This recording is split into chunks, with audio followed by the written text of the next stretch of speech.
Hi, my name is Brian Norton with the In-Data Project at Easterseals Crossroads. Today, Austin McNew is going to take a look at some interesting devices that help him control his wheelchair and his eye devices. My name is Austin McNew. I am 18 years old now, and I was injured in a sledding accident January 12, 2016. So I just thought it was a normal day, and I went out with my buddies, and it was a ritual. We'd done it since probably 6th grade. And so we were hooked up to a 4x4 vehicle called a Terex, and we were in a truck bed liner being pulled behind it. And we went down a hill, and my head hit the front of it just right, and I broke my neck at the C4, C5 level. And then when I did that, I was instantly paralyzed from the shoulders down. So I am currently a quadriplegic fighting to make a recovery. I learned about assistive technology first when I was at my rehab hospital. During recreational therapy, we messed around with it a little bit. And then when I came home, I knew I needed a way to go to school. So I talked to my technology person at school, and so we kind of thought about stuff. And then Craig came and met me, Craig Burns. And so then we talked about other stuff that would help me, such as Dragon Dictation, Toby Dynamite, and things like that. And then also my wheelchair representative, he taught me about assistive technology, that I can use my phone. So now I am able to use my phone using my head array right here. And then the last thing I use is an Amazon Echo to control my TV. And I actually learned about that through one of my mom's best friends who just has a technology degree. I operate my phone in my wheelchair by using this head array. So when I'm driving, when I lean back, it goes forward. Unless I click my shoulder, then I can put it in reverse. And now to turn, I just hit the left or right. And if my head's not touching the back and it's touching the left or right, it makes a sharp turn. And if it's touching the back, then it makes kind of a less turn. So like if you're going around a curve. And then to use my phone, my head array kind of just connects to it. And then it puts squares around things. And I just move my head until I get exactly to where I want, and then I click. So to turn my chair on, I just click my shoulder.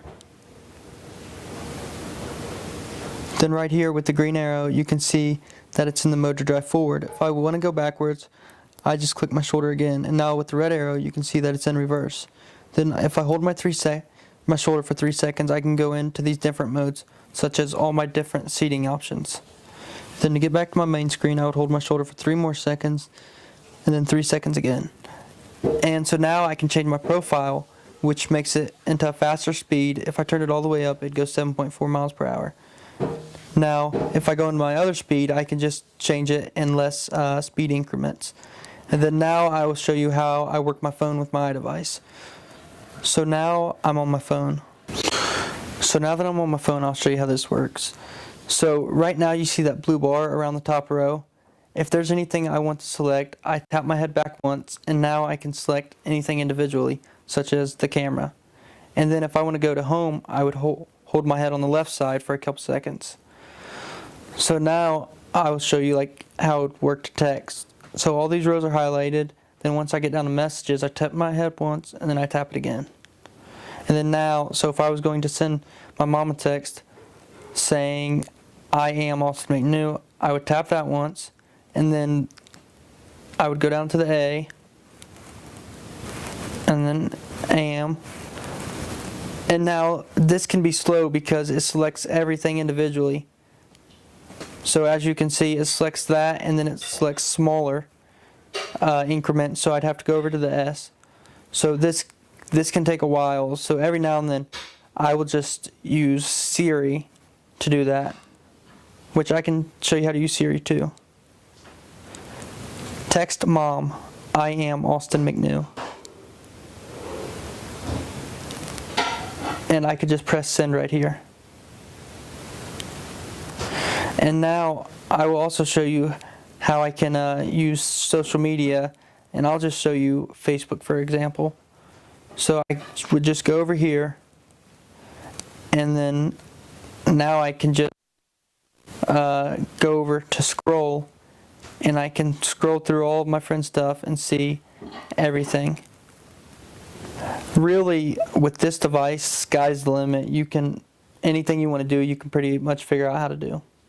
Assistive technology helps me work on my schoolwork mainly, but then I also use it for social media and just to stay in contact with all my friends and people who are supporting me. My biggest advice for assistive technology is practice. You are not going to be good at it as soon as you start using it because it's different. It's a whole new way of learning, and so it just takes a lot of practice. And then once you're comfortable with it, it's almost like writing your own name before your injury. It just takes time. So what a great look at some different ways to control your iPhone and your wheelchair. That's your tech tip for this week. My name is Brian Norton with the InData Project at Easterseals Crossroads in Indiana.